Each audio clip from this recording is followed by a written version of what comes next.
ബൈബിളിൽ ഒരു വാക്യമുണ്ട്, അല്പത്തിൽ വിശ്വസ്തനായവൻ അധികത്തിലും വിശ്വസ്തനായിരിക്കും, അല്പത്തിൽ നീതികെട്ടവൻ അധികത്തിലും നീതികെട്ടവനായിരിക്കും. ഒരു മനുഷ്യൻ ചെറിയ കാര്യങ്ങളിൽ വിശ്വസ്തനാണെങ്കിൽ വലിയ കാര്യങ്ങൾ ഏൽപ്പിച്ചാലും അവൻ വിശ്വസ്തനായിരിക്കും.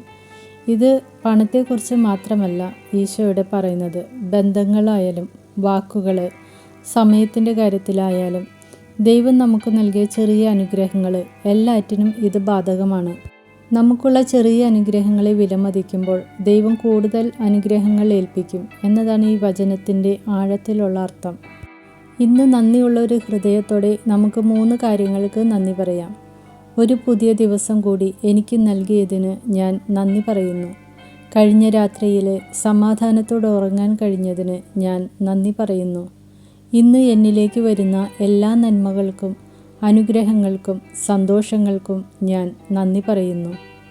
നന്ദി, നന്ദി, നന്ദി.